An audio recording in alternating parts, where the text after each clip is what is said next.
सिद्ध श्री खेमा बाबा की।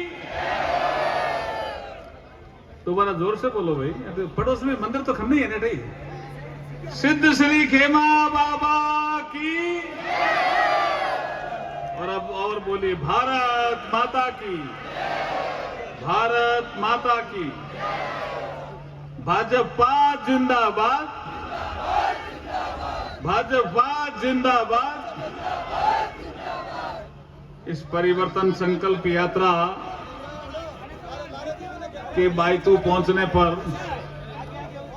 इस बहुत विशाल और शानदार सभा में उपस्थित मंत्री परिषद में मेरे साथी माननीय कैलाश चौधरी जी, जो कृषि कल्याण मंत्री हैं भारत सरकार में, राज्यसभा में सांसद श्रीमान राजेंद्र जी गहलोत, स्वरूप सिंह जी खारा हमारे जिलाध्यक्ष, श्री बालाराम जी मूंड जिला उपाध्यक्ष,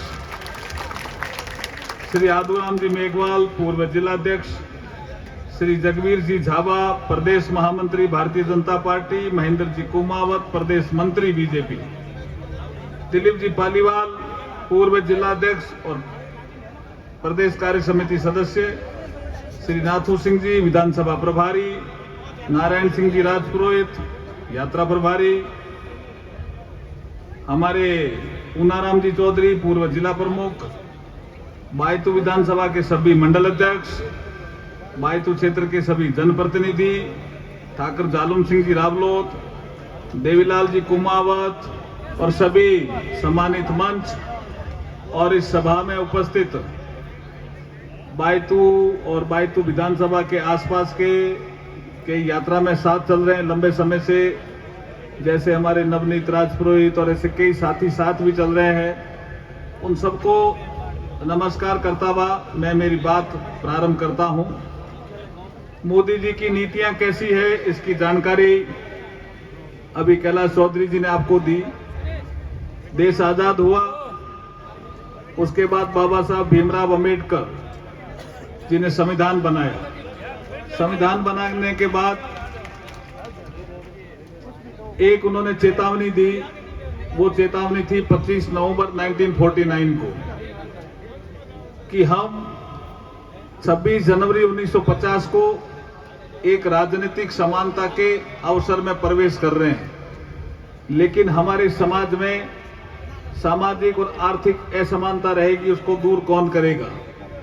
आने वाली सरकारों को मैं चेताता हूं कि वो जल्दी से जल्दी दूर करें। सरकारें बहुत आई, जैसे भाई कैलाश जी चौधरी कह रहे थे कि जैसे घोड़े को बेवकूफ बनाया, ऐसे हमको कांग्रेस ने कई बार कई जातियों को, कई वर्गों को बेवकूफ बनाया, लेकिन असमानता जो सामाजिक क्षेत्र में थी और आर्थिक क्षेत्र में थी वो दूर नहीं हुई। प्रधानमंत्री मोदी जी आते हैं और सबसे पहले वो बाबा साहब भीमराव अंबेडकर जी का कोट याद करते हैं जो 25 नवंबर 1949 को संविधान सभा में दिया था, और उसके आधार पर काम करना शुरू करते हैं। एक गांव में लाइट, दूसरे गांव में लाइट नहीं। बोला ऐसे कितने गांव में। मैं उस समय पार्टी का चीफ व्हिप था, मुझे अच्छी तरह से ध्यान है। एक मीटिंग बुलाई, मोदी जी ने कहा कितने गांव में बिजली नहीं है, तो पता चला 18,000 गांव में बिजली नहीं है। तो उन्होंने पूछा पता है बिजली जहां नहीं होती है वहां वो कैसे जीवन जीते हैं, कैसे पढ़ाई करते हैं। और वो गांव वो नहीं है जिन्होंने भारतीय जनता पार्टी को वोट दिया, वो गांव वो है जो विकास की यात्रा में पिछड़ गए। ऐसे 18,000 गांव को 1,000 दिन में कोई लाइट पहुंचाने वाला कोई शख्स है जिसका नाम है, उसका नाम है नरेंद्र मोदी। उसके बाद एक विषय आया कि टॉयलेट कैसे बनेगी। मुझे अच्छी तरह से याद है जब प्रधानमंत्री मोदी जी ने लाल किले की प्राचीर से कहा कि हम टॉयलेट बनाएंगे, 10 करोड़ टॉयलेट बनाएंगे देश में। तो मैं उस समय मंत्री नहीं बना था, लेकिन मैं लोकसभा में पार्टी का मुख्य सचेतक था। मैं किसी एक बिल पास हो जल्दी, उसके लिए कांग्रेस के तरफ गया था और उनको कहा था भी इस बिल में क्यों विरोध कर रहे हो। तो एक मंत्री मुझे ले गया, जो पूर्व मंत्री बाहर के, अर्जुन जी यार आप मोदी जी के थोड़े करीब रहते हो, थोड़ा मोदी जी को समझाओ कि टारगेट वो लेने चाहिए जो हम कभी पूरा कर सकते हैं। अब ये 10 करोड़ कोई टॉयलेट बनते हैं क्या। तो मैं भी उनको सुनता रहा। मैंने कहा साहब क्या बात हुई, मोदी जी ने कोई टारगेट फिक्स किया तो सोच के ही किया है। उन्होंने कहा टॉयलेट हम भी बनाते थे, हमारी योजना का नाम था निर्मल ग्राम, और हम टॉयलेट बनाते थे। हम 50, 60 लाख, 70 लाख बनाते थे। आप ज्यादा बनाना तो 1 करोड़ बना दो भाई। ये कोई 10 करोड़ टॉयलेट बनते हैं क्या? अब उस समय वो कह रहा था 2014 के एंड में, जब संस्था अभियान शुरू किया था 2 अक्टूबर 2014 को मोदी जी ने, उसके बाद। और अब मैं जब पीछे मुड़ के देखता हूं तो 10 करोड़ क्या, इस देश में 11.5 करोड़ टॉयलेट मोदी जी ने बना दिए। ऐसे नरेंद्र मोदी जी के लिए तो जोरदार भाई नारा लगाना चाहिए, नरेंद्र मोदी जिंदाबाद, नरेंद्र मोदी जिंदाबाद। मेरे को कहते थे कई लोग, इतने कोई घर बनते हैं क्या?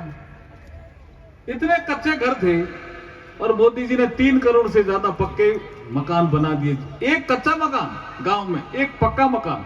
यही बाबा साहब ने कहा था। ये असमानता भाई, एक आदमी पक्के मकान में रह रहा है, एक आदमी कच्चे मकान में रह रहा है, एक आदमी ऐसे मकान में रह रहा जहां लाइट है, एक आदमी ऐसे मकान में रह रहा जहां लाइट नहीं है। ये असमानता अगर किसी ने दूर की अपनी योजनाओं के माध्यम से, तो उसका नाम नरेंद्र मोदी है, उसका नाम नरेंद्र मोदी है। अब योजनाओं का जिक्र तो बहुत हो गया। मैं यहां पे आया हूं तो मैं सोच रहा हूं कि अभी अभी जो हमें सफलताएं मिली उसमें सबसे